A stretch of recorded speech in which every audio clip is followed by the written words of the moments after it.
In combat zones around the world, American photographers took pictures to document the events of the Second World War from its beginning in 1939 to its end in 1945. Innovations in photography and cinematography during and before World War II influenced our nation's society, politics, and economy by affecting the public's view of America's enemies, leading to widespread use of reconnaissance photography, training films, and propaganda as important military tactics, convincing Americans to buy billions of dollars worth of war bonds, and increasing freedom of the press. There were many important factors influencing the technological advances in photography, cinematography, and wire transmission before and during the war. The Associated Press's wire photo transmission network was created to replace the AT&T system, abandoned in 1935 because it was slow and did not produce high-quality photos. In 1938, German General Werner von Fritsch said, "The country with the best photographic reconnaissance will win the next war." The U.S. military agreed with his sentiment and decided they needed cameras that could map out large areas with only a few shots. Thus, the time trial gun and continuous strip cameras were born. At the beginning of World War I, cameras were large, bulky, and hard to move. They also had very delicate equipment that could not tolerate the harsh conditions of the battlefield. Photographers needed smaller, sturdier apparatuses that could operate in the field. Smaller cameras with better picture quality that could capture the frenzy of the battle were needed. Many innovations were made in the science of photography before the onset of World War II. One of the more important innovations was the construction of the AP wire photo transmission network. Established in January of 1935, the network could transmit high-quality copies of photos all over the U.S. in seconds. By 1939, photographers had many more portable camera options, including the Speed Graphic, the 35mm, and the smaller Rolleiflex. Smaller, more easily managed cameras made the photographer's job easier and their load lighter. Reconnaissance planes could be fitted with time trial cameras, and continuous strip cameras made for mapping large areas with detail. When it was dark, flashlight bombs with nearly 1 million candle power allowed photographers to take pictures that were as bright as day. On rare occasions, color films were taken using Kodachrome film. Invented in the early 1930s using subtractive methods for producing color, the film was sold in 16mm and 8mm rolls for motion pictures and 35mm rolls for stills. Other additions to the cameras themselves included faster shutter speeds and adjustable exposure. Changes in photography and cinematography impacted public opinion about the war by enlisting support and bolstering morale back home. Many films and pictures were created with the purpose of forming a bitter hatred of America's enemies in the eyes of its citizens. One film, urging Americans to know your enemy, slandered the beliefs and culture of the Japanese and depicted that nation's goals and ideals with sarcasm and disgust. In films like these, both German and Japanese propaganda were criticized for keeping all of the real news from the people, with harsh censorship and severely altered reports of events. Certain newsreels and photographs focused on acquainting the home front with the daily life of G.I. Joe. In America, for the first time, the camera closed in on an individual soldier's face. It recorded all the fear, exhaustion, triumph, or indifference in his eyes. The purpose was to provide the public a look at the war through the eyes of the boys who fought it, and to make them feel somewhat more personally involved and attached to the conflict. During the war, the government used film for everything from training to reconnaissance, and exerted its control over their release to engender the sentiments required to achieve its goals. The military created training and orientation films, teaching the troops everything from recognizing the opposition to using their own weapons against them. The film shortened the training time of new recruits by an average of 30%. Morale and orientation films were used to help the soldiers understand why the fighting was important, without the boring effects of a scripted lecture. Armed with newly developed cameras, specifically made for the job of aerial reconnaissance, pilots could map out areas as large as 9 miles by 31 miles with high detail.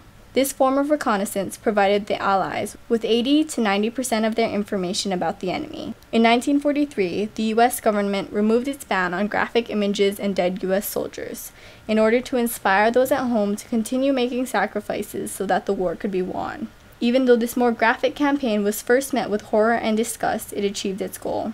Thus, government censorship and control of visual media was reduced. Film also affected the American economy, allowing factories to continue pouring out materials needed by the military and convincing citizens to purchase billions of dollars worth of war bonds. The U.S. Army Signal Corps produced many industrial incentive films, made with the specific purpose of stimulating war-related industry. The films were especially useful in the later parts of the war, when people had the tendency to take things easy by slowing down production because of Allied success. Over the course of the conflict, these films were shown to about 70% of the war industry workers to great effect. Newsreels and photo essays from magazines like Life and Look always encouraged their readers to buy war bonds. When the last of the war bonds were collected in 1946, more than 85 billion Americans had purchased bonds worth $185.7 billion. During the war, Life had a circulation of over 6 million. News periodicals were successful because their photos were. Photography and cinematography have left many enduring legacies visible in today's world. Magazines such as Life were the 1939 to 1945 equivalent of contemporary television. Though newsreels were eventually replaced by television, television covered its first wars in much the same manner that predecessors did in World War II. Since World War II, aerial photography has been utilized to do everything from predicting the weather to helping plan real estate development. Today, most of those images are provided by satellite and have been since the 1960s. Reconnaissance photography can now be done in real time from unmanned aerial vehicles. One of the most important legacies of photography and film during the war was how it increased the freedom of the press during wartime. In World War I, the press was kept in the dark for most of the war, causing huge media blackouts.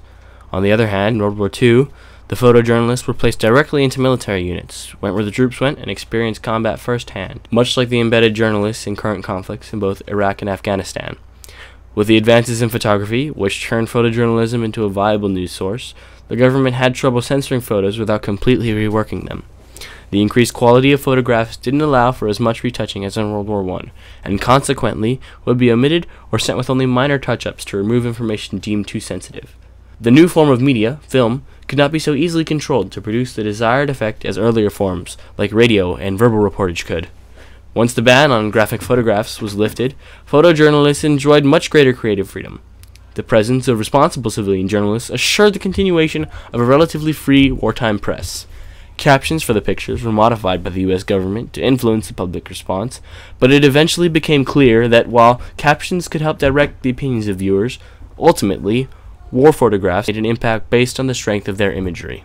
Another legacy of photojournalism in World War II is that it introduced war photography as a means of shaping the public's opinion of war. It has since become a primary method of influencing people's attitude toward major political events. Because of the development of photojournalism during World War II, it has been successful in showing the world and the American people such obscenities as the Holocaust. Margaret Burke White's photograph of Buchenwald inmates on April 11, 1945, bear testimony to the brutality and horror of the German concentration camps. The freedom of press enjoyed by photographers during the Vietnam War was a direct result of the press's success during World War II. Unfortunately, the result on the new generation was far from successful and directly contributed to the anti-war sentiment held by most Americans of the time period. The complete contrast of reaction was a testament to the power and influence of photography over public opinion, despite the growing dominance of television as a major news medium. Finally, an important legacy of the technical advances in the science of photography was the flexibility it gave the photojournalist. In World War I, cameramen could not be near the front because the cameras could not tolerate being exposed to such extreme conditions. The smaller yet sturdier camera packages available in World War II allowed the photojournalist to be on the front line. For example, Robert Capa was able to snap pictures from the beaches of Normandy when he arrived with the first wave of troops. This legacy of placing cameramen on the front lines was carried forward in every war after, from the graphic images of guerrilla warfare in the jungles of Vietnam to reports from embedded journalists in Iraq and Afghanistan. It is evident that innovations in photographic and cinematic equipment and techniques, paired with the advancements in the speed and clarity of the transmission of these images, had enormous impacts that are still felt today. Today's technological advances allow even G.I. Joe to become a war correspondent. Any soldier with a camcorder can post a video blog on the internet. What began as cameras mounted on the front of warplanes in World War II has evolved into the massive library of images that is Google Earth. Innovations in photojournalism that occurred over the course of World War II allow for the first time the realities and horrors of war to be fully appreciated, as can be seen in the footage of concentration camps and the aftermath of dropping the atomic bomb on Nagasaki and Hiroshima. Above all, the bravery of the war photographer in World War II inspires admiration. Famous war photographer Robert Capa once said, "The war correspondent has his stake, his life in his own hands, and he can put it on this horse or that horse, or he can put it back in his pocket at the very last minute. I'm a gambler. I decided to go in with Company E in the first wave."